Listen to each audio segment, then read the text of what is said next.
this meeting to order here on Monday, June 26, 2017. First and foremost, I would like to thank, and it's nice to see that we have so many people in the audience here tonight. It's good to see that council and people are involved with our city. The first thing on the approval of the minutes is the ask for the approval of the minutes of the regular council meeting held on May 23rd, 2017. Do I have a motion, please? I'll make that motion, Your Worship. Do I have a seconder? I'll second it, Your Worship. All in favor? Carried unanimously. Question now, is there any additions to the agenda? Yes, we'd like to add 4B. So to original communications, we have a delegation from the Canadian Union of Postal Workers present. We'd also like to add 5G under reports of council, add the fire department report for the month of May. And we'd also like to add 9C under new business, Lubrizol's discretionary use permit request. So there is the postal workers on 4B, a permit on 9C, and 5G is fire report. Do we have a motion for acceptance? Mr. Richards, do we have a seconder? I'll second that, Your Worship. Mr. Wheeler, all in favor? Abstain? Against? Carried unanimously. We would like to now invite Mike from the CP Rail delegation, if you would come forward, please, and speak to us about the Queen Street crossing. This has been in debate for a long time, so we'd like to have him speak to us and decide as to how things will be, and their point, CP's point of rail. And I have always a terrible time. I apologize. I didn't want to destroy your last name. How do you say your last name? Mike Lovecchio. Lovecchio. So we have Mike Lovecchio again, our CP rail delegate. Go ahead, Mike. Thank you, Your Worship, councillors. Thank you for the opportunity to be here and speak on behalf of Canadian Pacific. We are, of course, very proud to operate through Weyburn, very proud to be a part of this community and want to make part of the constructive dialogue over the community being livable. So thank you for the opportunity to be here. Tonight, I'm going to go through a number of steps. But very simply, what's the issue at Queen Street? Then what? And so what? First off, Queen Street crossing, the north end of the city, is a known crossing to us. It's a known crossing to our regulator, Transport Canada. They ranked it 65th out of over 21,000 crossings across the country in terms of risk. And it is, anybody who has ever driven through it knows it's a difficult crossing with very poor sightlines in particular. Since 1988, there have been 7 incidents at the crossing. Thankfully, none of them have involved a fatality. There have been numerous near-miss incidents, and those do go unreported. And I think anecdotally, we all hear those. Certainly at the railroad, we're aware of them. Our crews note them. It is a discussion that we have internally. I've heard from others who live in Weyburn directly that they too have heard of many near misses. Finally, there's the issue of new grade crossing regulation, which was passed by our regulator, Transport Canada, about 1.5 years ago. Under the new regulation, Queen Street crossing does not meet current standards. The City of Weyburn was aware of this, commissioned a study, which was reported back in January. That study estimates the cost at bringing the crossing into compliance at approximately $1.3 million. So what do we do about this? Well, from the railroad perspective, we too have looked at it. The real issue is there are numerous issues in terms of access, sight lines. There's also a deadline on the upgrades. The crossing must be brought in compliance by the end of November 2021. In our view, the best solution is to close the crossing, and that's what we're asking council to do. Why would we do that? Crossings are the single biggest risk that we as an operating railroad face that we ourselves do not control. We would like to see that crossing eliminated to reduce the risk, not only to our operation, but the risk to the surrounding community. Every time there's an incident, response agencies must respond. That includes the fire department, police service, our operations personnel. Those response, not only does that absorb resources, but it's not necessary. There is another crossing about 400 yards north, which could service the north end of Queen Street. So why do we do this? Well, in order to answer that question, I'm going to pose the question, who owns the tracks? The answer is CP owns the tracks. Who owns the tank cars that run over the tracks? And that is the elephant in the room. Tank cars are owned by the product producers and third-party leasers. The railroad does not directly own the tank cars. We are required to move them. Who owns the product? The product producer. Must CP move dangerous goods? This is the key one. The answer is yes. We are required under Canadian law and similarly under American law to move all manner of commodities, including those listed under the Transportation of Dangerous Goods Act and associated regulation. So we're spared the decision, should we or shouldn't we? Beyond that, we are required under the Rail Safety Act to do it safely. So we have a stake in what safety looks like, and that includes crossings. Finally, in the event of an incident, who's liable? Well, that's going to be us. This number, I always put this slide up with every council appearance I do. That is the CP Police emergency line. Needs to be in your community emergency plan. It is up at every crossing in the city of Weyburn. If a vehicle is stuck in the crossing, that number needs to be called immediately. We need to know if a vehicle is in the crossing so that we can stop the train and prevent an incident. I'm going to leave my comments at that. For the purposes of the gallery, though, Your Worship, I would simply add there is some excellent background information which will be posted online through the city website, conclusion of tonight, that just shows some of our capabilities when it comes to emergency response. Look forward to your questions. I appreciate your time, and I appreciate this is a difficult issue locally, one that I look forward to working with all of you on. Thank you very much. Mr. Mickle. Thank you, Worship. Michael, well, welcome. Sorry, one of the major concerns I have was you not only eliminated the traffic at that intersection, but you pushed it to the worst intersection in Saskatchewan at 13 and 39. That's a major concern. But there's other concerns I have too. And it goes back to, this has been on the agenda for many, many council meetings that I've attended. And we talked about it, but we've done nothing. Those trees that could be a visual sight are still there. Cross arms, flashing lights, we've done nothing. Your statistics say in 1988 there were 7 incidents, but you know, out of that 7, 6 were from April 2010 to 2014 in that area. We increased train speeds about 10 years ago. So 6 of those fall right into that pocket of train speeds. We have to have a serious look at that. I'm not in favor of closing that crossing at this point because we haven't tried everything. Safety is #1 in my mind as well, but we have to try something before we just automatically close it. Mr. Richards. Thanks, Your Worship. Mike, I appreciate that it's not easy for you also to come into town and to do this. And I would feel a lot along the same lines as Councillor Mickle.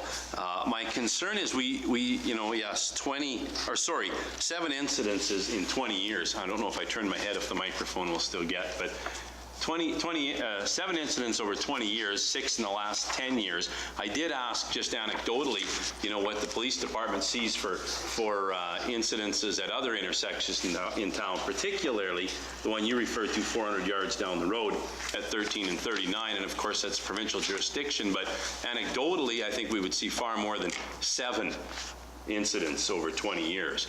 The same I think we would find at the intersection of highways 39 and 3rd Street here in Weyburn. So we've got 5 or so intersections, all of which, regardless of whether we close the Queen Street crossing or not, are going to have the same dangerous goods crossing them, regardless of what we do with that.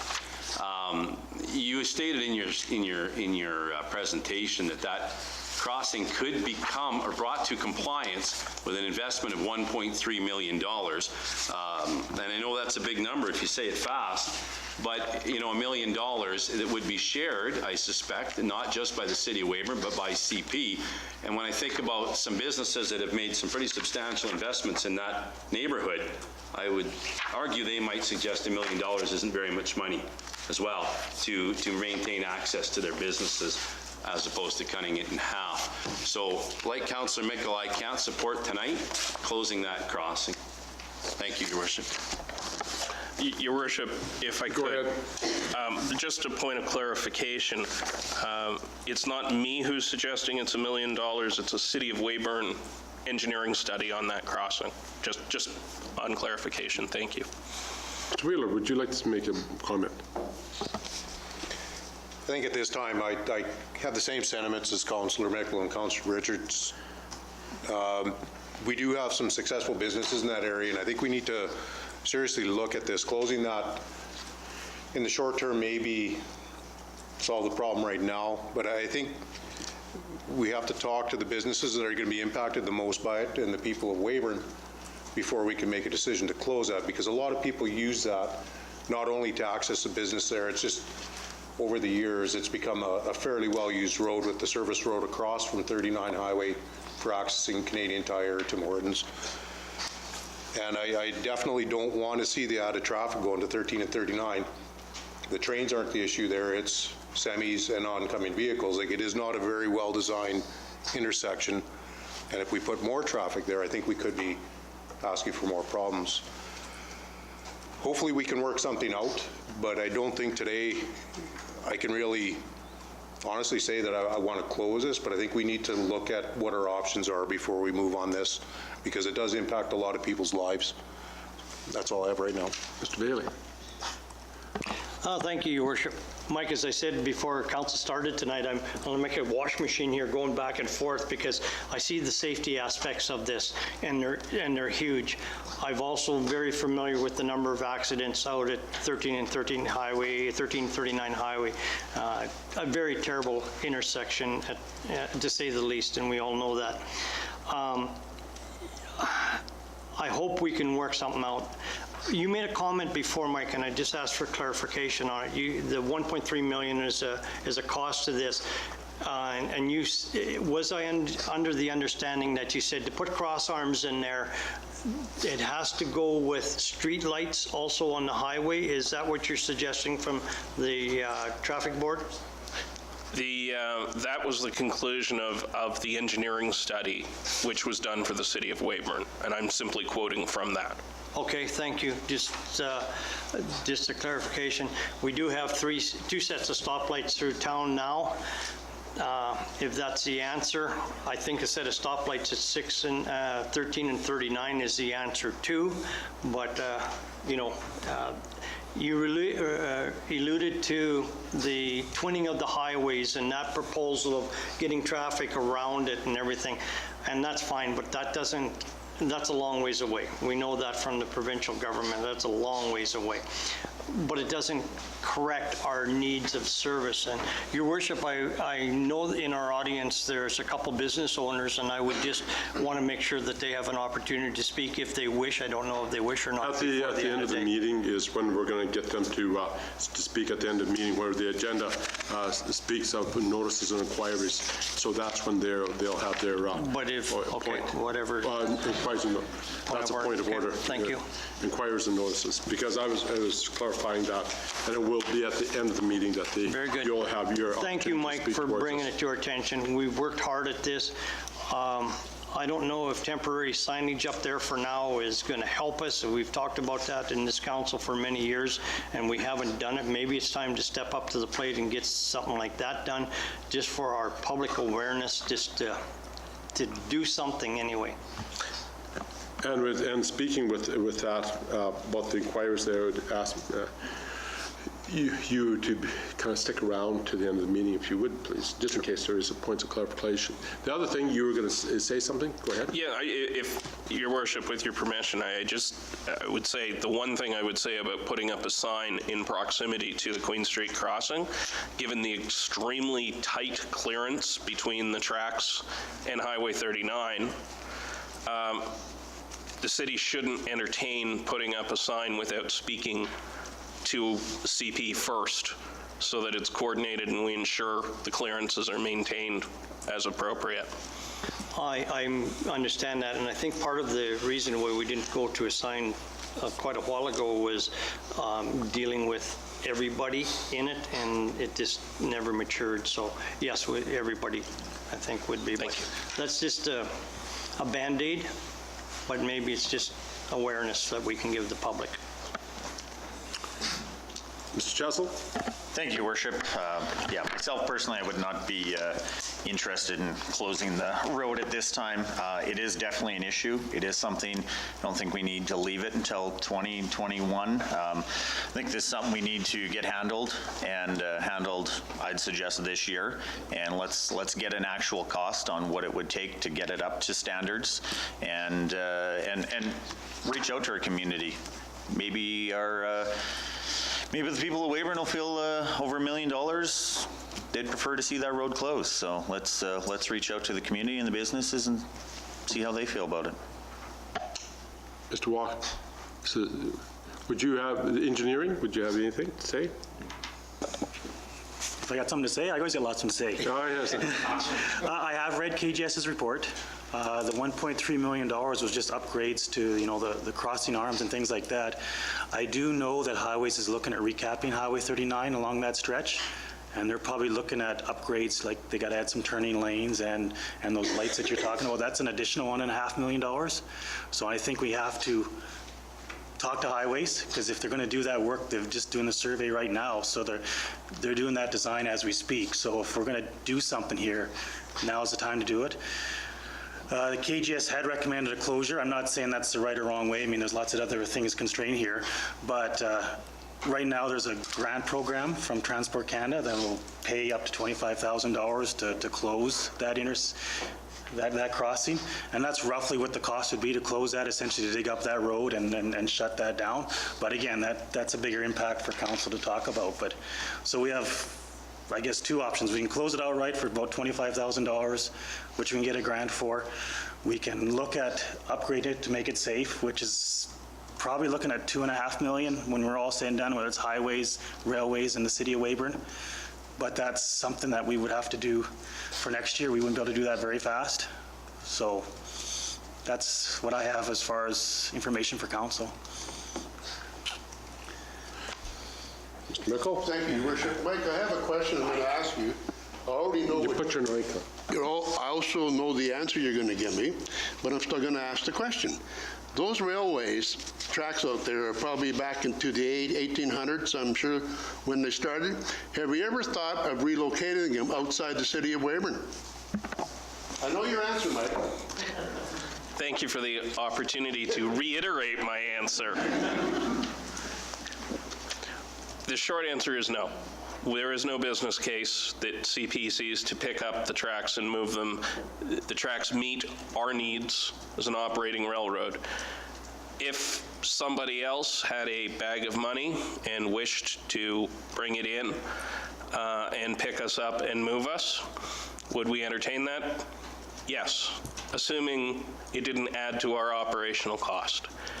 But the infrastructure that we operate, the main line, and this is our main line between Canada and the United States, is sufficient for our needs right now, and we don't see a business case to pick it up and move it. The comments that I would like to make here simply this, gentlemen, before you all stop and start making your decisions not to close and et cetera, and before there's any motions made, the things I want you to bring, and it's just points for you to ponder as you go forward. First and foremost, I agree with Mr. Chesel here. We have to make a decision. This has been going on for too many years. It goes on and on and on. We have a deadline. We have to do something by 2021. There's also the chance of derailments, and you've got a huge amount of stuff. The danger of the trains, as we were talking, it's the empty train oil cars coming through. They're even more so. The full rail cars, they'll just simply flop on their side, and we have oil and a spill and contamination. The empty rail cars, they'll go boom, and they can explode and wipe out numerous things in the pathway, which is an enormous amount. And it's only an accident waiting to happen. It just simply is a matter of statistics and the matter of time. That it's not. It's kind of like whether or not there's going to be a meteor hit the Earth. It's not if it's going to hit. It's when it's going to hit the Earth, and that's the same thing happening here. The second thing that we want to take a look at is that when we talk about what are things doing, the line of sight and everything, we always seem to have a problem with the trees there, and we need to take a look at those trees. If you're making who's ever making their recommendations, remember to think about those trees that they've been blocking for years and years and years, and somehow they've never been cut down. The other one, some of the other ones that we're going to have, your traffic, we talk about traffic. We have 18 trains right now, maybe 20 trains, that's like 20 cars going through, as opposed to maybe 500 cars going through that other intersection at 39 Highway. So now you've got 20, so you've got upwards of, how many more, 25 times as many cars going through that intersection. So the stats saying how many near misses and how many hits do we have, it's kind of, you've got to take the ratio of how many vehicles are actually single vehicles are going through that 13 and 39 highway. The other thing to think about before you start making any sort of resolution on this is that remember, and this has been announced many times through the mayor's meetings that I attend, that basically our city taxes, you talk about our city taxes and our taxpayers, our city taxes only pay 40% of our of our operating costs, 40 to 50%. We rely hugely on, if we were to look at our infrastructure and everything, hugely on the federal government, the provincial government. So when we start talking that this $2.5 million, that is coming directly out of our city taxes. That is not a federal, is there any federal grants for this? Or provincial grants? 25,000. Just the 25,000. There's no grants for this. This is and maybe some portion that CP would like to pitch in, but it's up to CP to say there's nothing. They could say, you know what, we'll do a matching grant of $25,000, and that's all, and they're not obligated to give. So that would be at least $2.5 million coming directly out of our taxpayers' money that will not go towards any other infrastructure improvements going along the way, be it roads, be it streets, be it sewers, or whatever. So for one intersection. So with that, I'll leave it to you, gentlemen. You make your resolution, and we'll go ahead. Anybody? Mr. Fields. Mike, I do have one more question. Because we are concerned about the safety and well-being of all the people in the area, would it be considered an option to reduce the speed of the trains? The train is already, the southbound train is already reducing its speed as it enters the city of Weyburn through that crossing down to 25 miles an hour at the 16th Street crossing on the south end of town. Similarly, a train heading northbound is accelerating after fully occupying the 16th Street crossing. And so again, I don't think train speed is a factor here. This is an issue of a crossing that simply doesn't meet the existing standards. In your best estimation, what do you think the speed of the train actually would be by the time it is crossing that Queen Street coming from the north? Northbound train, a southbound train, Councillor? Southbound train, it would really depend on the weight of the train as to how quickly it is decelerating. It's hard to generalize as to what the train speed would be. Okay, thanks. Our trains are getting longer? Trains are growing, Your Worship, and so they should. The products that we move, Saskatchewan, they like to say, grows what the world consumes. I think that's certainly accurate. We'd like to move more of it. We'd like to move it efficiently so that we can earn a good return on our shareholders' investment.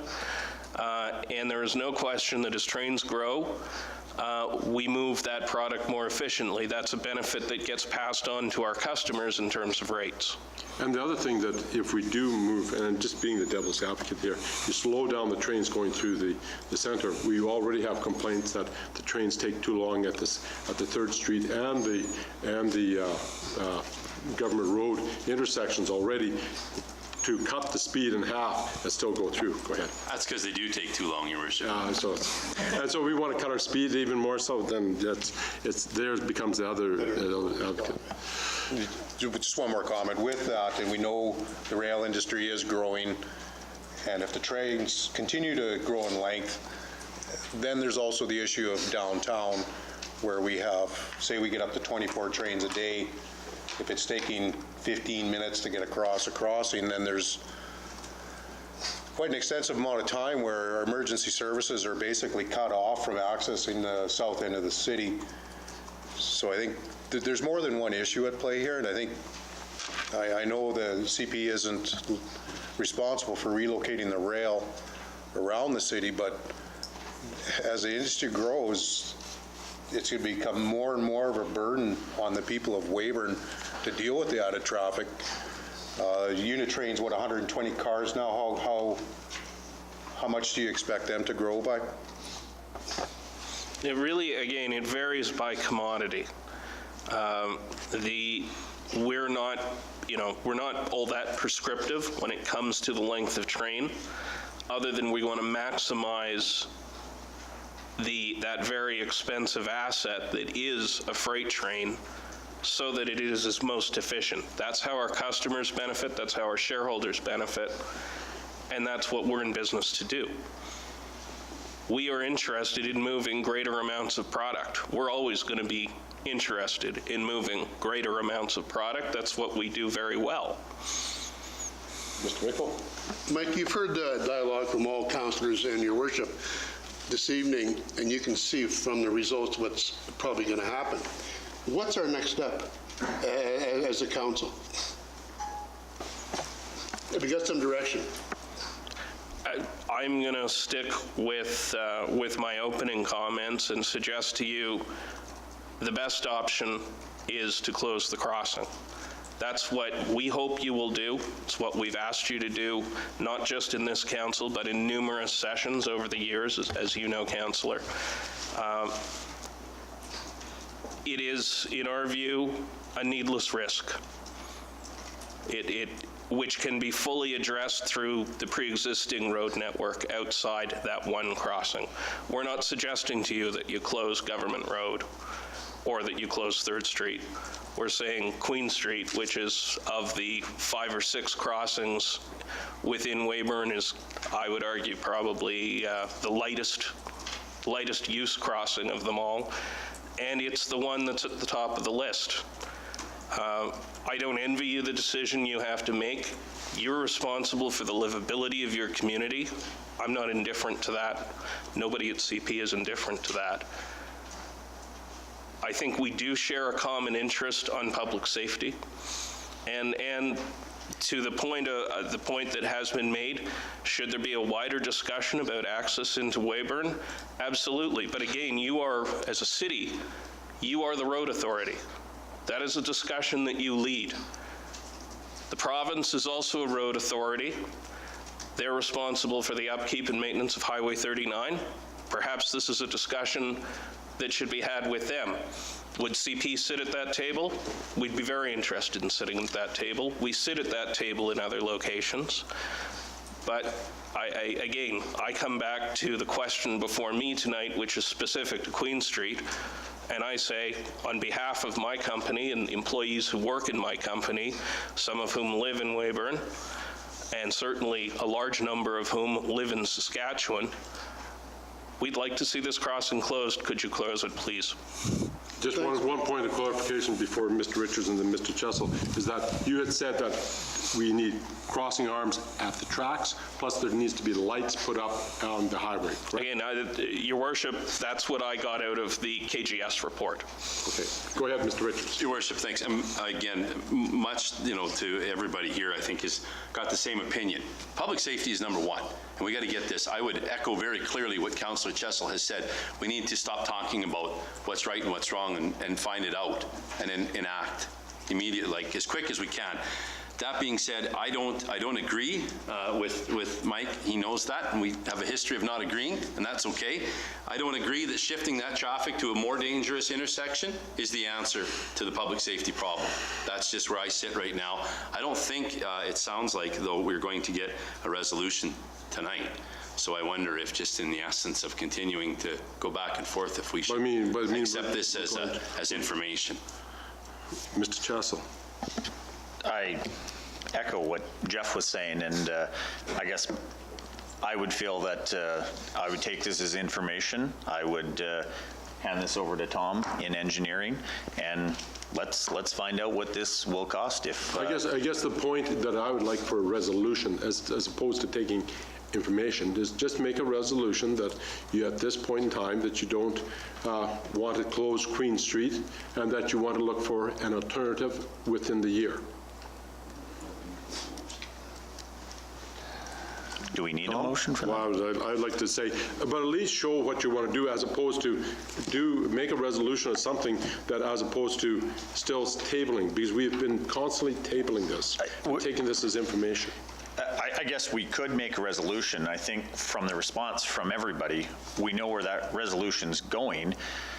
Is it necessary if we're just sending into engineering to get us a price on I'd like what's to see a involved? resolution. And with a resolution, then you're taking a stand and you're going forward with it. We know where City Council wants to stand, and we can go for it. Your Worship, I'll make a motion that we further this to our engineering staff, Mr. Williams, and that we are open with the Department of Highways and with CP Rail for discussions.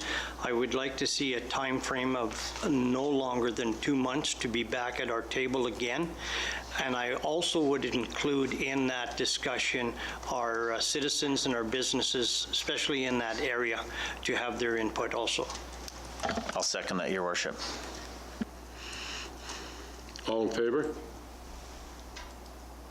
Against? One opposed. So carried. At that point. I don't want to, Your Worship, Mike, I don't want to have you look at this as a cop-out. This is very serious for us to consider. And I think that we can come to a short time frame of 2 months here and be back at the table and say, this is our decision of what we're doing. Hopefully we can find the dollar sign. Hopefully we can get the highways people in talks quickly, as well as our citizens and our businesses that it affects. And until we get all of that out here and find direction, I'm not doing this as a cop-out against what you're proposing, Mike, whatsoever. You're of vital importance to our community, your business, your company. And I want to make this thing correct. Councillor, as an interested stakeholder in this discussion, it's very clear to me that this is a difficult decision for this council. But I will stand by CP's position on this one, but I appreciate the challenge that you face. Thank you. Your Worship, if I can just add to Councillor Bailey's motion. The motion is great, Councillor Bailey, but your 2-month time frame is very strict, and you got to realize you're dealing with government, and that may take some time.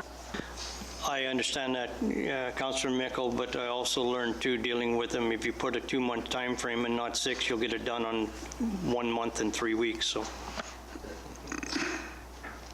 Mike, if you would be so kind as to stay by till the end of the meeting, because I'm sure that there's some people going to be asking questions at the end of the meeting also, too.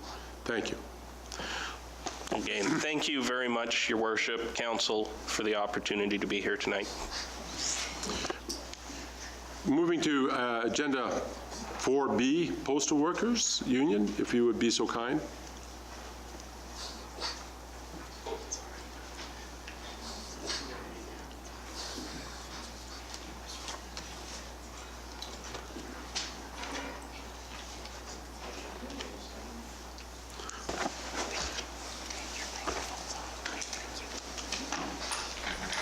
evening, and how are you this evening? Good evening, Your Worship.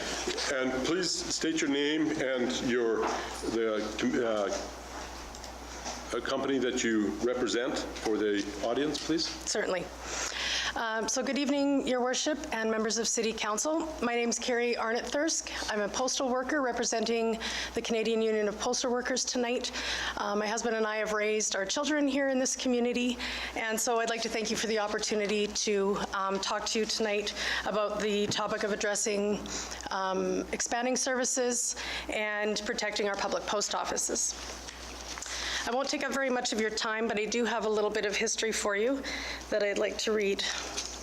So, as you may know, in October of 2015, the then newly elected federal government placed an immediate moratorium on the fast-paced conversion to the self-service delivery model community mailboxes, which protected our city from the scheduled elimination of door-to-door delivery to almost 3,500 homes. The federal government then determined that a review of the post office would take place, and a standing committee was created to review the public post office, and 10 MPs were appointed to the standing committee representing all three major political parties. The standing committee then spent several months traveling the country and enlisting feedback from such groups like city councils, town administrations, rural municipalities, community groups, small and large businesses, seniors groups, and the Council for Canadians with Disabilities. During those public consultations, the Council of Canadians with Disabilities, or CCD, told the Parliamentary Committee that the end of door-to-door delivery would adversely affect Canadians living with disabilities. The CCD, in a national human rights organization of people with disabilities working for an inclusive and accessible Canada. It said that ending home delivery would make a service that is currently accessible less accessible to people living with disabilities, noting that Canada made a commitment not only to do anything that would reduce accessibility services when it ratified the Convention on the Rights of Persons with Disabilities. During the review phase of the Standing Committee, results of polls conducted by Strathcom consulting firm were released, and those polls concluded that 21.3% of respondents reported experiencing an accident such as a slip, trip, or fall at a community mailbox or going to and from the mailbox. 8.5% of this group required medical attention. And we know that these high rates of injuries have now prompted further studies, such as the studies that are currently underway at the Universities of Saskatchewan, Waterloo, and Carleton. The U of S study is taking place at the emergency department at the Wingmore Regional Hospital in Moose Jaw, Saskatchewan. And their aim is to explore the number of falls associated with the retrieval of mail from community mailboxes. In another recent study done by Angus Reid, Canadians are near unanimous in their dislike of the idea of closing rural post offices, with results of 89% opposed to the suggestion. They also found that more than 55% of Canadians are against eliminating door-to-door mail delivery, while 81% of those polled worry that losing home delivery would pose a real hardship for many people.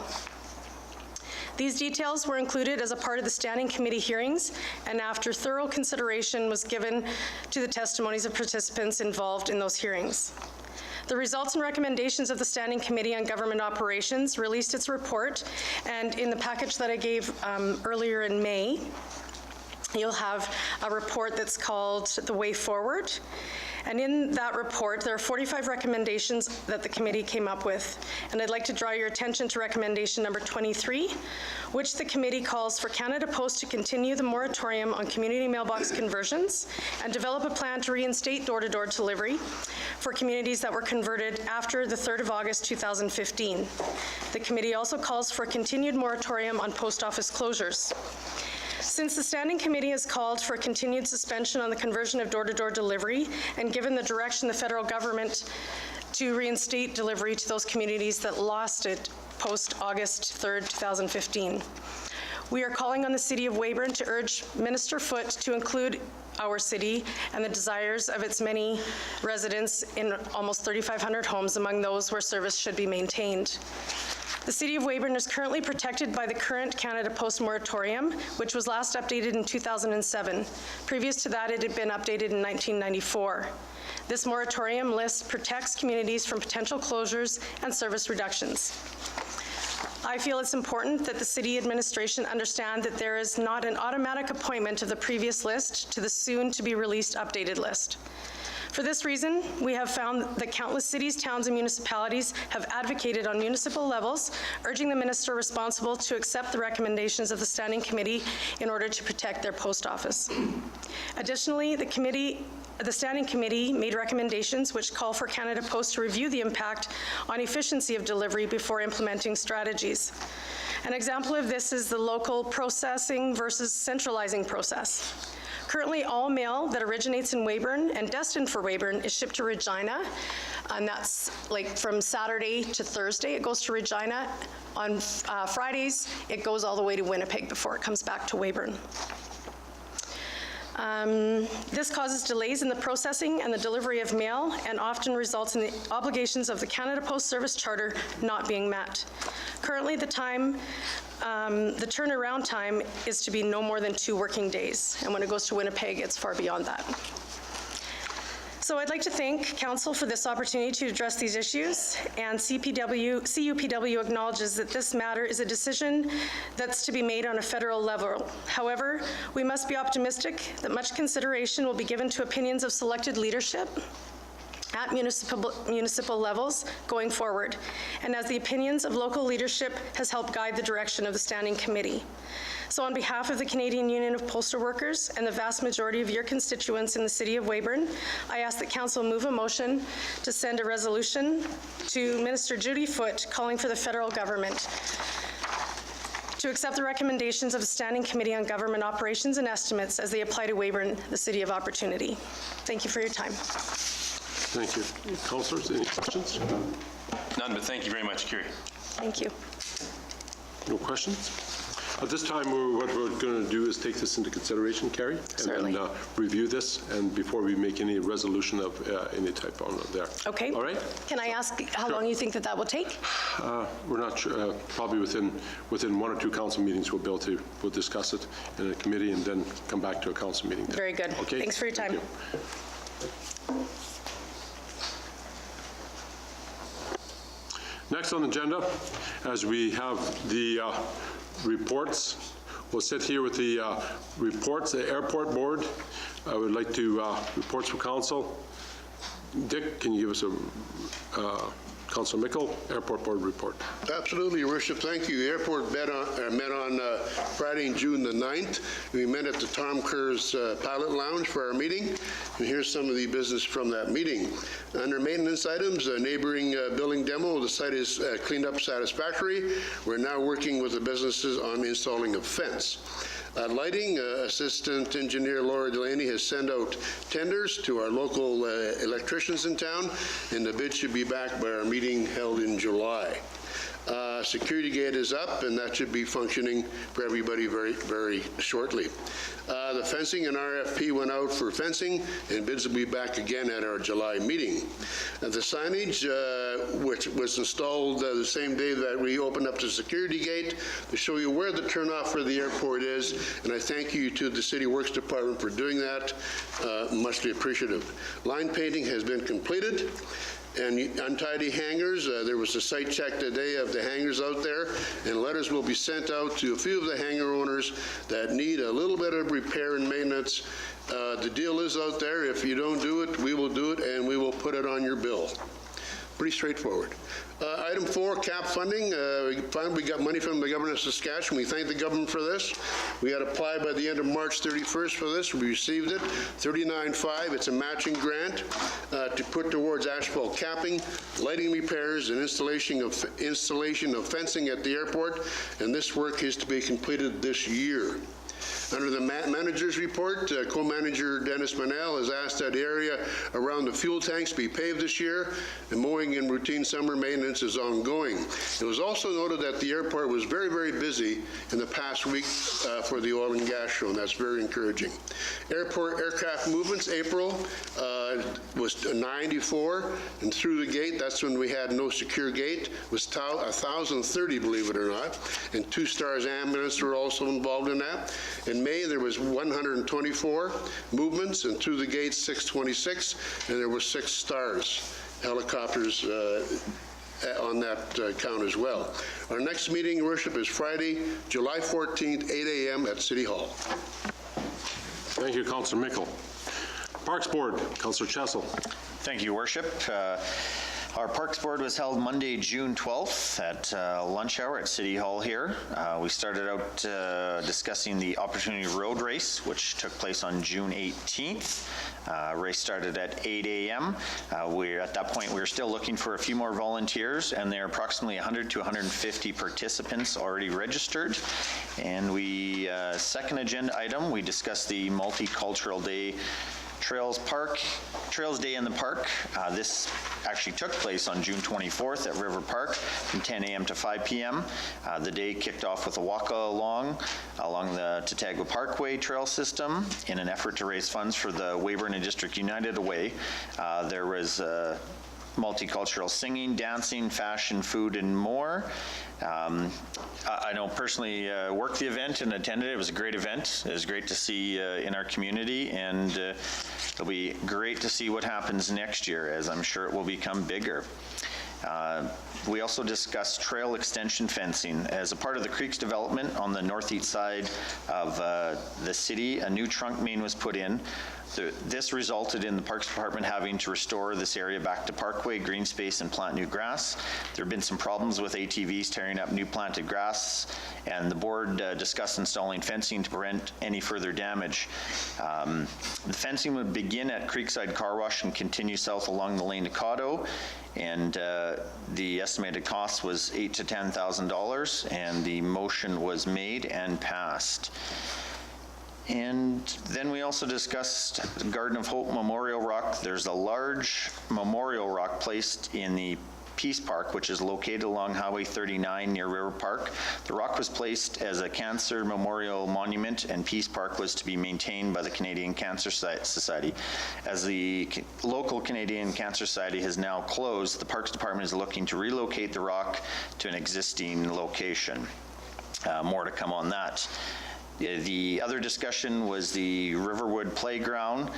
The Riverwood Outdoor Wellness Committee has approached the city requesting funding. The Parks Board recommends that the city review the agreement with NICOR and their landscaping green space requirements and push this proposal to council. And also the last agenda item was Communities in Bloom. The city of Weyburn is once again completing in Communities in Bloom. Parks Board have volunteered to assist as necessary when the judges are in town, and this date should be known in the near future. And next meeting will actually be in September for the Parks Board. Thank you. Councillor Wheeler, Public Works and Parks report, please. Thanks, Your Worship. I'll try to condense this as best I can. It's a fairly lengthy report. This is Public Works and Parks report for May and June of 2017. First, in sewer and water. There were several repairs to line break or sewer mains, storm sewers and that. A lot of it was a result of the work that was done on 400 block of Souris Avenue, but they've all been handled. The Nickel Lake Reservoir spill gates have reached equilibrium and the water is no longer running over. The log stops were installed on May 10th.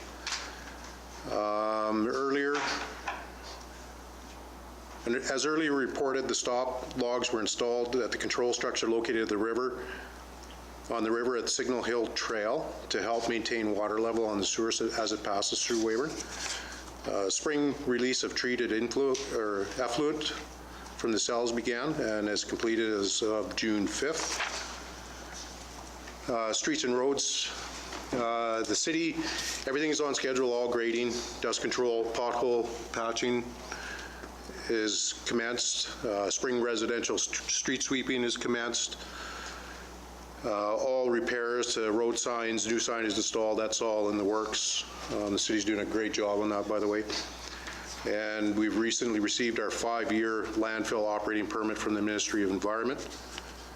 We recently held the Household Hazardous Waste Day at the Public Works facility on June 3rd. The event was extremely successful. The installation of new airport entrance security gate was completed and miscellaneous repairs out there. The project to remove outdated meter posts downtown has been completed. for the most part. The removal of posts at city parking lots has not yet been completed. Painting and traffic sign posts in the downtown area is ongoing. Public Works is involved with the setup and preparation of the oil show, which is passed. Another great job by the City Works. Traffic line painting was delayed due to contractor issues. Contractor is expected to arrive June 23rd, and I believe they are here. For parks, just regular scheduled maintenance mowing, it's underway. Irrigation was started probably a little premature compared to past years due to the dry weather, but everything is operating normally. River Park Campground is open for business as of mid-May. Spring spraying for annual weeds is underway as well. All parks and sport fields were completed with good results. Mosquito control operations has been ongoing throughout the whole reporting period. Annual flower planting has been completed. Landscaping seeding in Tattagua Parkway corridor located on the east side of the city adjacent to the Creeks development has been completed. Maintenance and operation of Hillcrest Cemetery continues. No issues there. The Bell Monument was completed in early May. The opening ceremonies was held on May 17th. I'd like to thank everybody that took part in that. It was very well received. Phase 2 of the Elks Parks Playground is underway. The draft landfill study has been delivered by the consultants and is currently under review by the Engineering and Public Works Department. An RFQ is for the introduction of sewer service to the new football field has been prepared by the Engineering Department. Probably should be completed by August 1st. And we are currently waiting for the design works relating to Bannerman Condo Catch Basin. Construction will be scheduled for completion this summer. Planning work is underway for budgeted improvements to the water standpipe and lift stations number 4. And that's the complete report, Your Worship. Thank you. Councillor Bailey, the Agricultural Society report, please. Okay, I'll just grab the right report, Your Worship. I'll head it up. My last report that I have is from May 2nd from our meeting. The meeting was called to order at 7 p.m. Minutes were moved by Neil and seconded by Bev that the minutes be adopted and carried. Business arising from the meeting. EMTs are booked for the fair as well as ambulances outstanding on standby for Monday and Tuesday. The Agricultural Society had ordered new stereo equipment, Your Worship, and as it is here already, we have it in place. That equipment is going to be used for the fairgrounds, for the rodeo and things like that. We just have a tremendous new system there. It was moved by Kelly and seconded by Michelle that the accounts payable be paid as presented, and that was carried.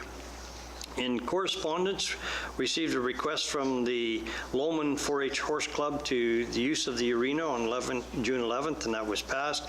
Moved by Mike and seconded by Kelly that we sponsor the Lowman Club for the use of the arena. When someone comes in and uses our arenas, there is a charge for that, but the Agricultural Society, when it's related to our local communities and stuff for these events, they basically donate it to them, and so that's just a work in progress on keeping things happening over there. Under new business, Knight Dodge has approached Jeff with proposal to help promote high school rodeo and the fair on 4-H show. It was suggested decaling a truck for the event, and that will happen. He was willing to promote the sale of on the radio and ads. It takes businesses and everything like that to be a part of the Agricultural Society, and it is certainly out there. The Curling Club wants to meet with a lease agreement as soon as possible, and that will be taking place. We have a new board member, Brittany Fisher from Brasses, is interested in becoming a board member. She's already there, Your Worship, and she's going to handle a lot of the marketing and stuff for the Ag Society. The Forge and Fire competition is well underway, and it is posted up there, and it's going to go ahead.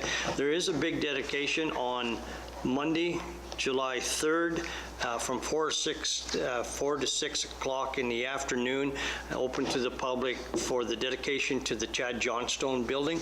And it's quite unique. People are going to pay money, put their brands from their cattle on boards that will remain in that building to show support for that venture with them. Lots of work going on right now in preparation for the fair coming up. Just on the grandstand, cleaning, getting bathrooms ready and everything like that, so ongoing. Always looking for volunteers. Laura says thanks to Carla and Mike and several others to help with the highway cleanup, and that was done back in May. Laura organized that, and a good part to have that done before the oil show. Your Worship, we had another meeting, and just on cleanup and everything, I want to set out that there are some new and exciting things happening at the fair next week, and so come down and check them out. There's stuff there for all ages, and I think you're going to see a new look at our fair this year. Our next meeting, I don't know when it's set, to be announced. Thank you. Thank you. And sorry for the mix-up there, Councilor Bailey. I'll let you grab the next report that was supposed to be first here. The Police Commission report, please, if you would, please. Well, thank you, Your Worship. I thought it was me that had it backwards, but No, it was me. It was you. Okay. They were fine with that. The Police Commission met on Monday, June 19th at 4 p.m. at City Hall. Everyone was there except Councillor Van Vetju was away. Additions to the agenda was moved by Councillor Bailey, seconded by Don Eman, that the items be added, and that was a letter about concerning barking dogs, and we just put that into correspondence, Your Worship. Moved by Councillor Rob Stephenson, and seconded by Don Eman, that the minutes of the Police Commission meeting held May 15, 2017 be accepted as presented. Under correspondence, Your Worship, we had a letter from a citizen concerned about a barking dog situation, and the police have dealt with this, not only the dog, but hopefully satisfied the complainant that looking at trying to set up some new bylaws under that and working on that. They're not in place at this time, but I think we resolved the situation. On the Mayor's report, Chief Pritchard presented that the Mayor's report on May 2017. In May, crimes against persons decreased by 2 as compared to May 2016. Crimes against property increased by 5. Alarm calls decreased by 6. Total calls for service increased by 93, and cleared rates decreased from 39.9 in 2016 to 32.6 in 2017. On the accounts payable report, the accounts payable report for May 2017 was presented. Rob inquired on police IT costs of $8,000 and a little bit of change, and was asked if this is part of the costs that went through last fall, and the chief advised yes, and so this was in budget. This is for the server transfer, and added that everything is up on time and on budget. On bylaw enforcement, Chief Pritchard advised that an ongoing order from April have mostly been dealt with. The one outstanding from April will be done as soon as possible. During the month of May, the bylaw enforcement officer received numerous complaints, with 8 new investigations being initiated, and the maintenance order for 8 forestry bylaws initiations were identified, with the majority having maintenance orders issued. There are 3 addresses that will be identified by the investigation that just have been initiated. So it's an ongoing thing, keeping things cleaned up and everything in our city. The Weyburn Humane Society report was presented. I don't have any stats on that. Moved by Rob Stephenson, seconded by Don Eman, that all reports be accepted as presented. Going over to Queen Street Crossing, we've had much discussion on that tonight, so we'll just leave that one alone, as there is a motion on the table to look further into that. Amended bylaws, we are looking as a board right now to review and study whether we increase our membership on our board by 2 more citizens, and we're looking for a report from that to come back on see how that will work. And just to run our meetings a little bit, have an in-camera session as well, because our police commissions are open to the public, but very seldom attended. So we just want to change a little bit of the structure there and look at it to be a little more consistent with other police departments and other police commissions as we have them. Your Worship, I'm going to say that that is the bulk of my report. We are meeting adjourned at 5:35, and I don't have a time frame for our next meeting. Thank you. Any questions? Councilor Mickle, you're the last report. Thank you, Your Worship. City sidewalks. Yeah, and this is the sidewalks of 2017. In keeping with the commitment that was made in the fall of 2016, to walk every sidewalk in the city of Weyburn and document its condition. We hit the streets, and I say we, I mean Pat Maloney, who is present tonight in the council chambers. We hit the street on April 25th, 2017. Our objective was to inventory city sidewalks such that our information could be stored, sorted, and used by city's engineer and works department to assist in their maintenance and asset management strategies. We used 6 different categories to document sidewalk conditions.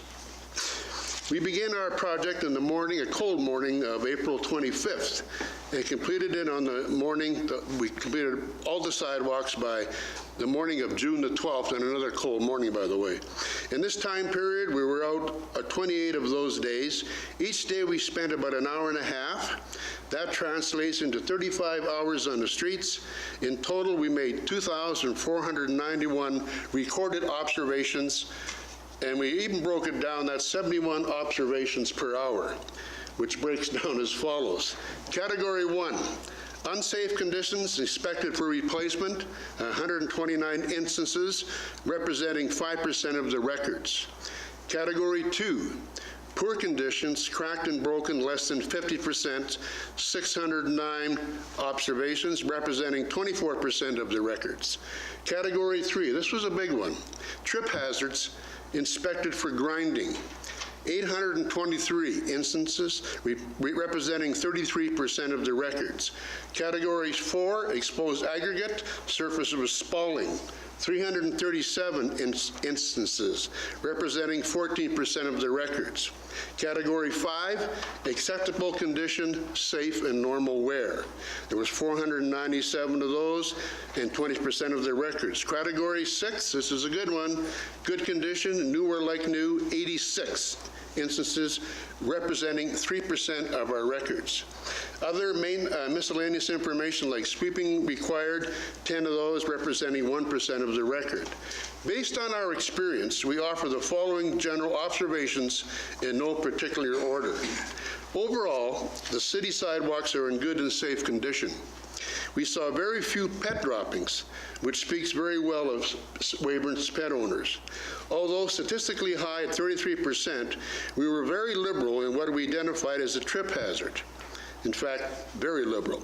Most of these identified have potential of becoming a hazard and were documented primarily to be recorded in our asset management database.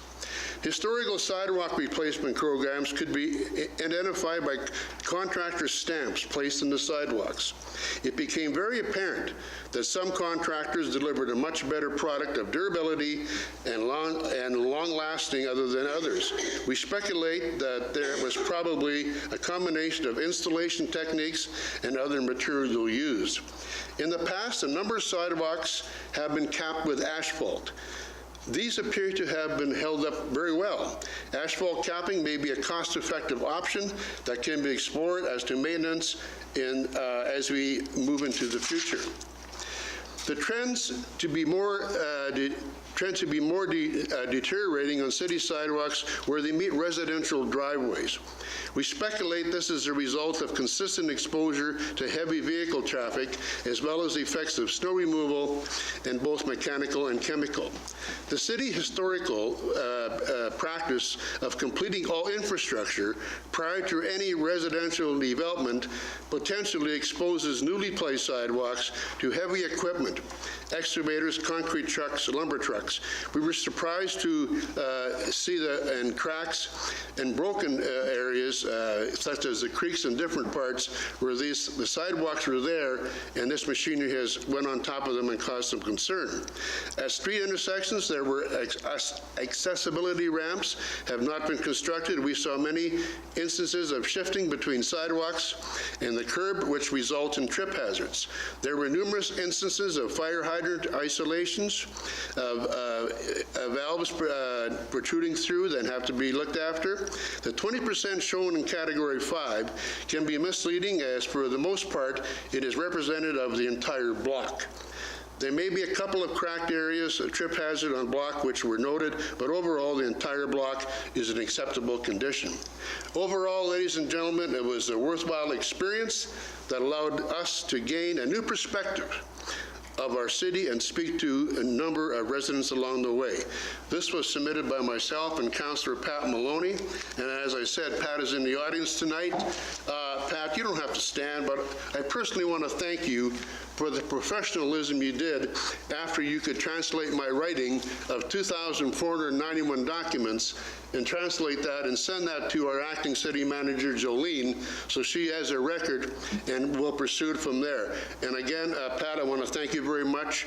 There was talk around where we're doing the RMs next. That's not true. But again, Pat, thanks for the work. Your Worship, I just want to take a moment to thank Councillor Mickle and Mr. Pat over there for all of that hard work. And I do see a potential revenue opportunity. We could farm these two guys out to other communities. And I mean, I think they did a very thorough job. Very good. Fire report. Fire chief, please. Oh, pardon me. Thanks, Your Worship. Oh, sorry. Nope. The fire report for the month of May. For the month of May. For the month of May, so that wouldn't include the last few weeks here. In the city of Weyburn, 7 automatic fire alarm activations comprised of the following property classifications: 2 multi-residential occupancies, 3 residential occupancies, 1 commercial occupancy, and 1 institutional occupancy. 2 were structural fires, 1 unauthorized burning, and 1 motor vehicle accident, for a total of 11 calls in the city of Weyburn. 3 rural calls, Your Worship, 2 wildfires, and 1 motor vehicle accident. All 3 of those calls were located in the RM of Weyburn. The fire department, as you know, works hard at prevention and public education. Numbers for the month of May: 104 property inspections or follow-up inspections were conducted. 1 fire truck visit to a school, 3 fire hall tours were conducted, 6 fire drills conducted, and 4 occupancy or load calculation certificates were executed.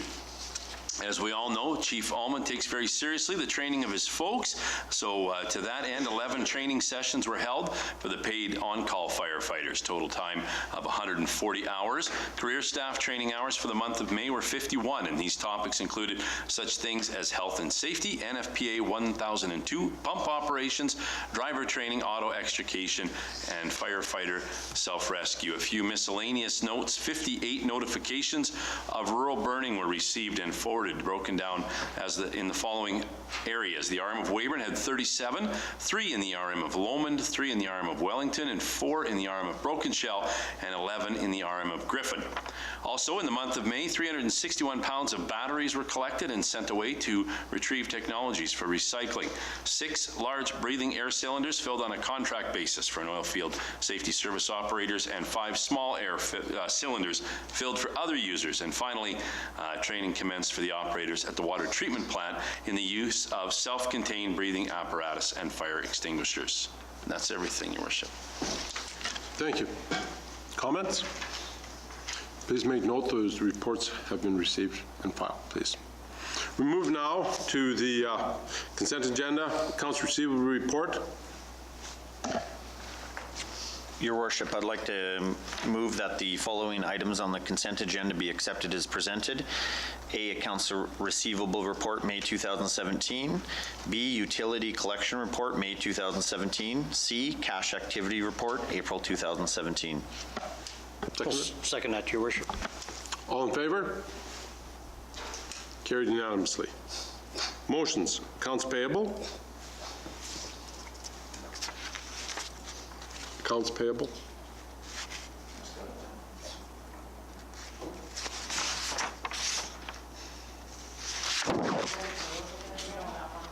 We don't have accounts payable total? Oh.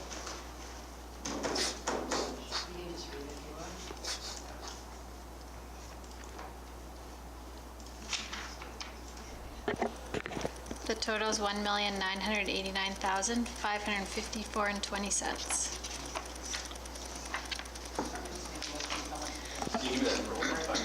I'll make that motion. $1,989,554.20. Go ahead. Your worship, I'll make a motion, accounts payable in the amount of $1,989,554.20 be approved as presented. Seconder? Your worship, I'll second that. All in favor? Carried. Thank you.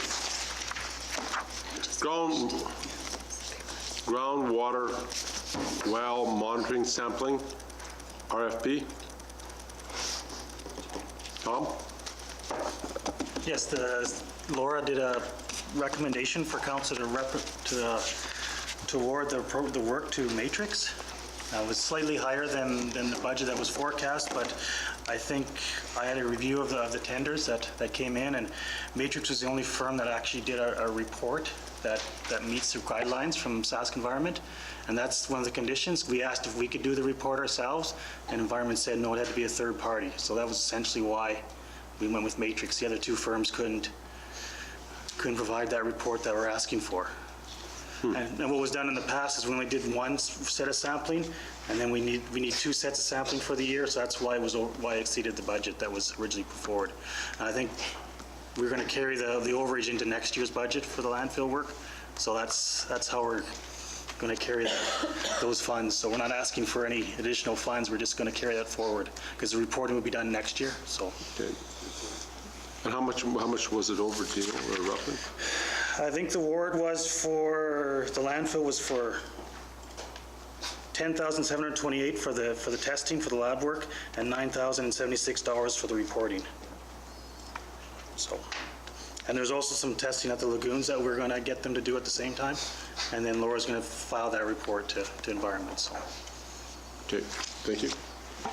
Hi, Your Worship, I'll make a motion that the 2017 groundwater well monitoring and sampling contract for the City of Weyburn be awarded to Matrix Solutions in the amount of $9,075 for the landfill and $7,268.70 for the sewage lagoons, as recommended by City Engineer Tom Williams. Seconder? Your worship, I'll second that motion. All in favor? Carried. Tax enforcement, consent for title. Laura?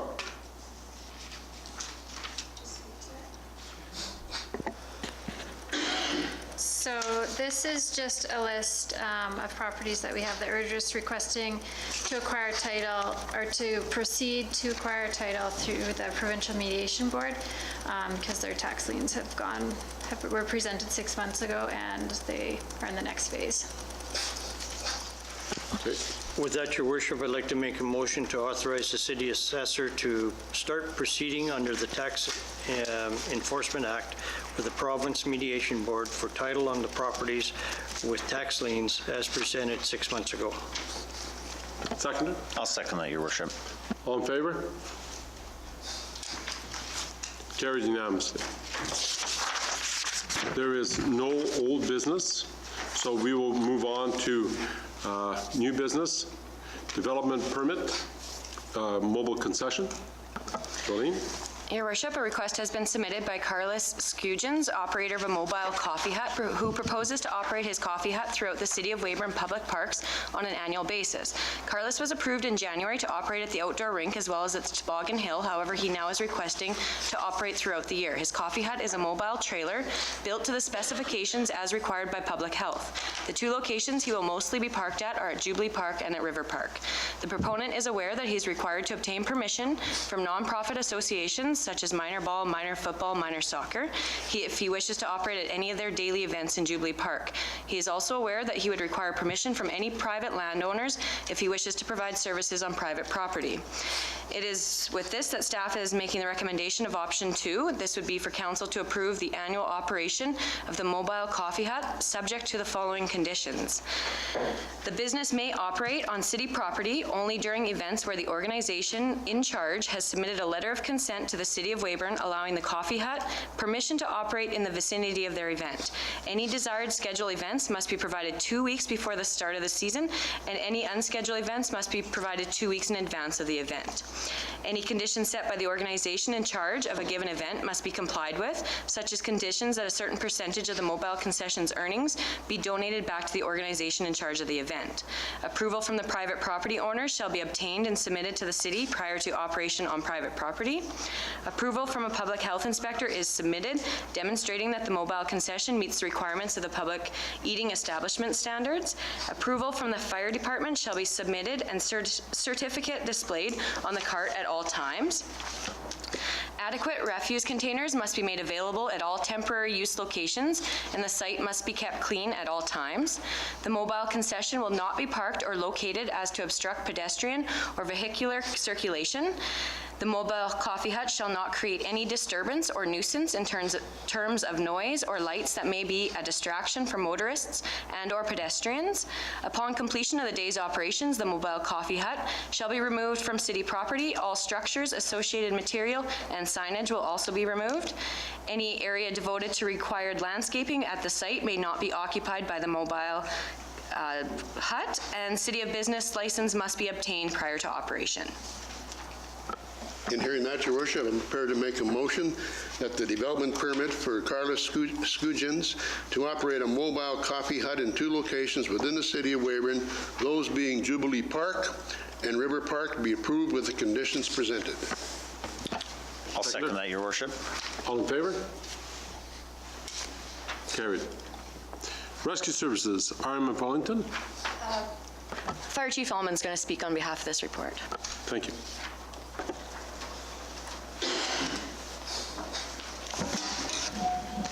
Good evening, Your Worship, members of council.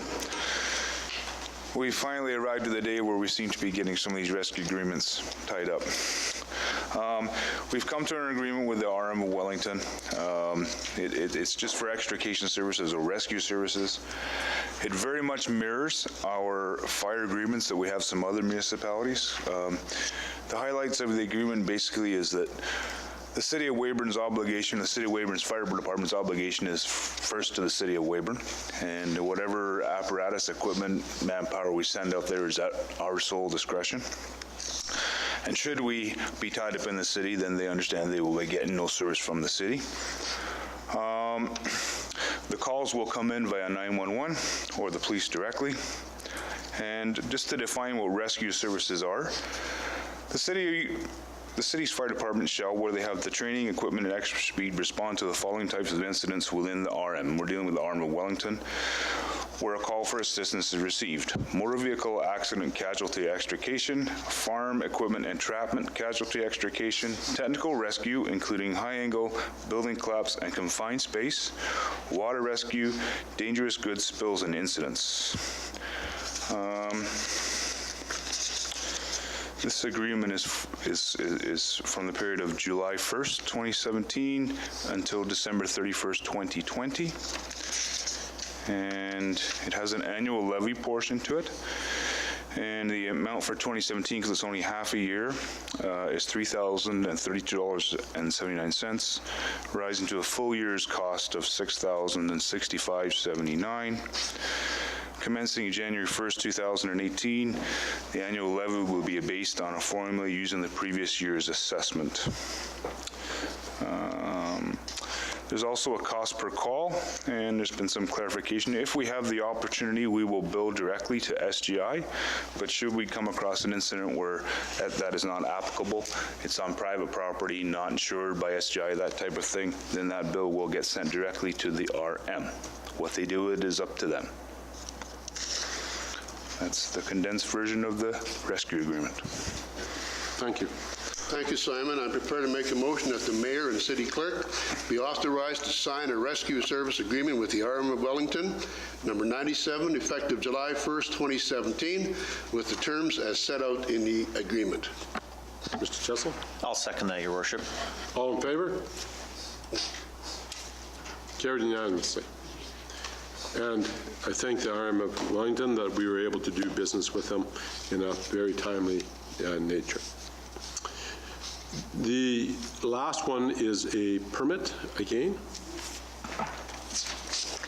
So a proposal has been submitted on behalf of Lubrizol Oilfield Solutions Canada to increase the permitted chemical storage at their existing facility at 1745 Railway Avenue. Lubrizol was approved for the chemical storage facility in 2015. However, one of the conditions was that if they wanted to increase the storage capacity, they would need to make a separate application. As such, a discretionary use permit application was made. Notices were sent out to all owners within a 75-meter radius of the property. There were no comments or concerns resulting from the neighborhood notice.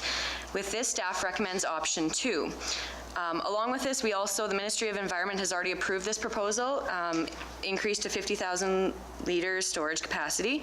An emergency response plan has also been submitted detailing the company's procedures in response to a spill, emergency scenarios, exit routes, etc., which has also been approved by the Ministry of Environment as well as been forwarded to our Weyburn Fire Department.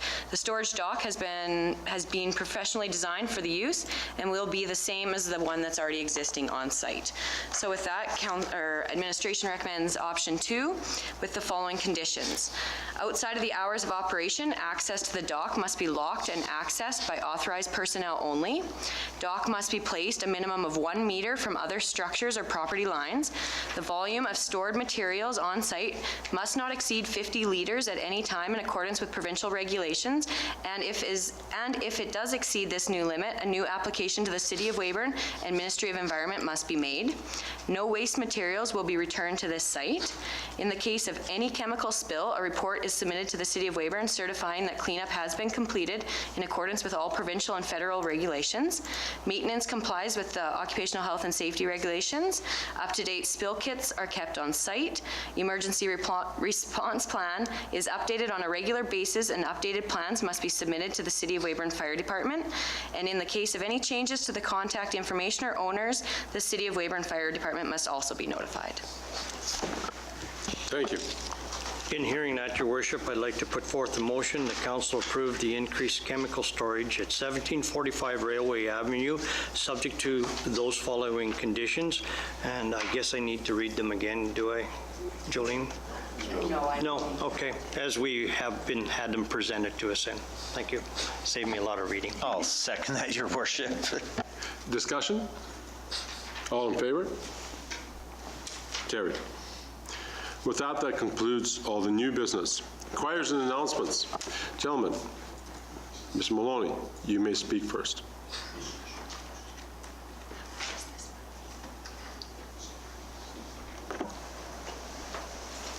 Who would like to speak next? Your Worship, Council, thank you for the opportunity. Just a quick clarification on our little bit of a sidewalk survey we did. There are some numbers in there that could easily be misunderstood, and they're maybe not indicative of the true situation, most particularly what we called Category 5, which was safe and acceptable condition. Now, the way we assigned that category was basically on a whole block at a time. So if you had a block that had 10 properties, let's say, and we went along the block and we saw 3 potential trip hazards, you would see 3 records recorded as deficient and 1 record as acceptable.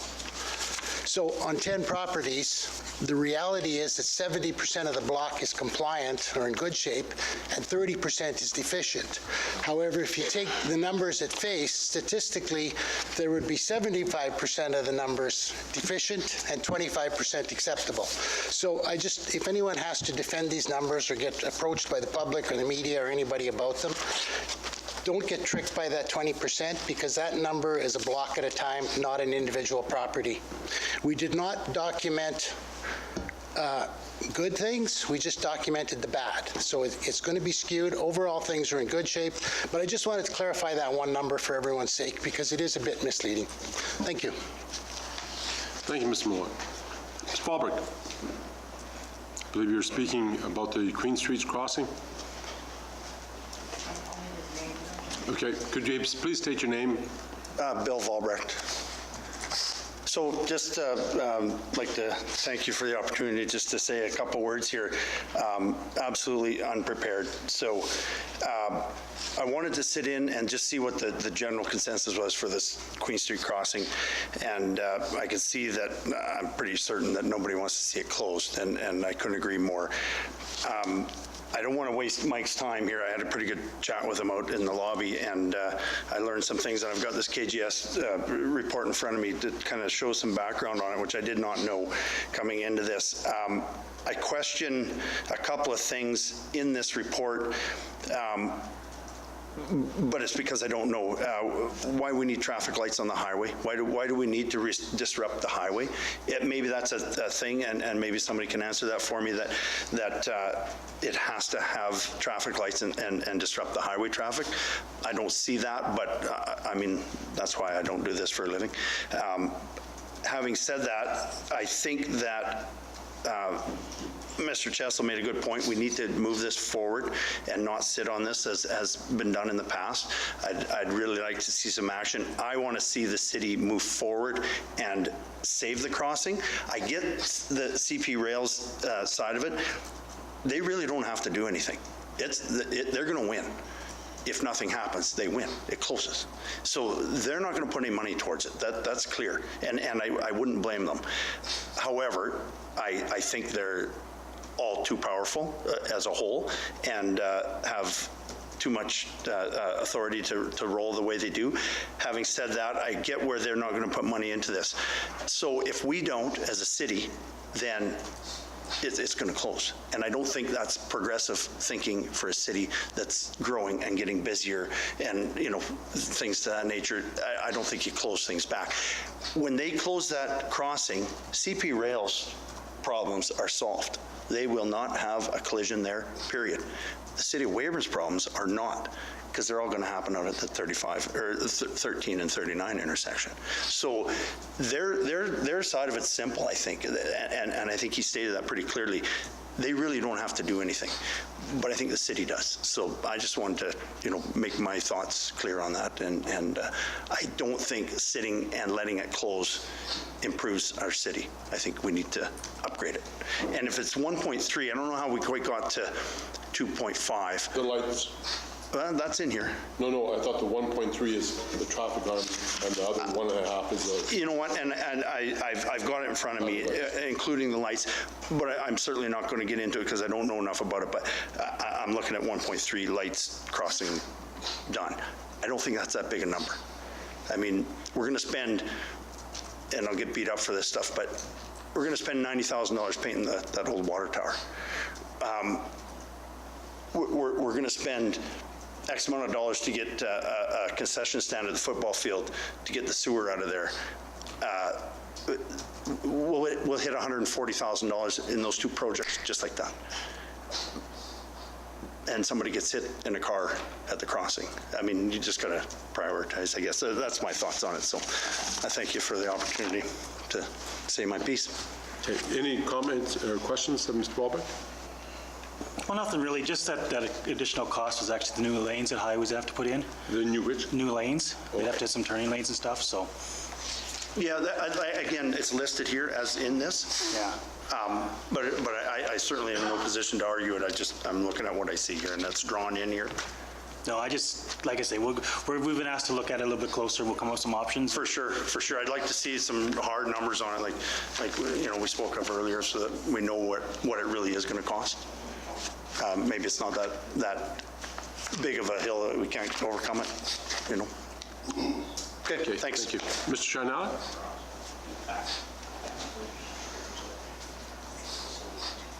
Could you please state your name for... Andrew Schneider. Thanks. I'll be brief. I've just got 2 points that I wanted to bring to the council's attention.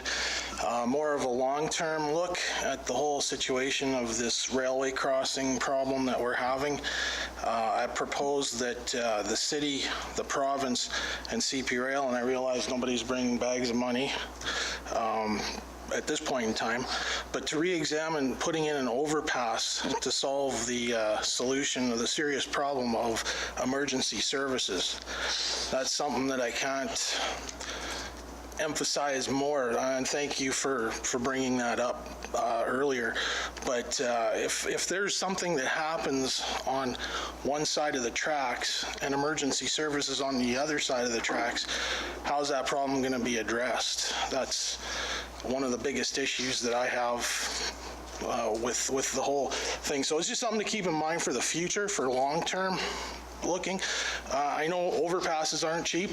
I even looked into it recently in the news. There was an overpass in Montreal or someplace like that that cost $11 million. So when we're talking, 1.4, whatever it was for the rail crossing there, 11 seems like a long stretch for right now, but you got to realize though, cities our size, like Estevan, do have an overpass for the rail system, and that helps eliminate that problem. So just something to keep in mind for that. The second point is, and I'll tread lightly here, just an interesting thing going forward with the proposal of twinning Highway 39, in which completely overlooks the problem of this CP Rail issue of emergency services. The proposals that have been put forth don't allow for emergency services to still get across to even the new developments that would be in that area. So there was one particular interesting thing that I hope and I want to make council and my fellow citizens aware is a land acquisition on the northernmost corridor of Highway 39. I don't have an overhead for you to look at, but this is their proposed route around the city of Weyburn, and the area is right here, and it is currently owned by a company called Prairie Merchant Corporation, which, from my findings, and this is the RM map that shows the area where that corridor would go through, the acquisition didn't happen prior to 2002, and is the only acquisition that this company has gotten in agricultural land purchases.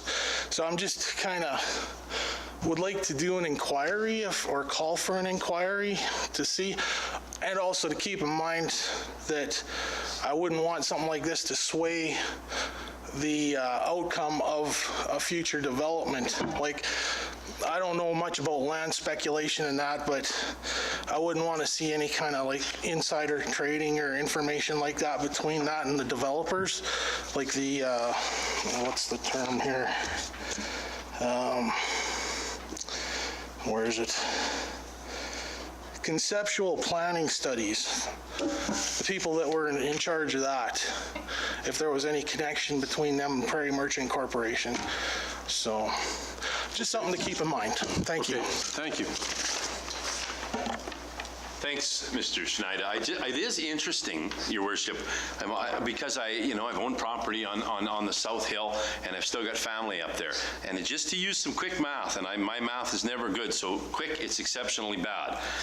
16 trains a day at 15 minutes each is 4 hours a day that the people on the south side of Weyburn have no access to emergency services.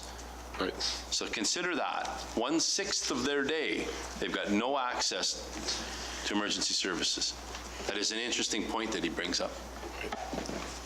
And that's also a well-known fact that they don't, and we sit and wait. These are a lot of things that we have to take in consideration, and I know that we've accomplished an awful lot, and I thank you, gentlemen, for this, and Tom. And with that, I would like to say that we are going to take a lot of this into consideration for the citizens of Weyburn. We'll be doing our studies and thinking of this and talking and deliberating and hopefully come to conclusions along the way.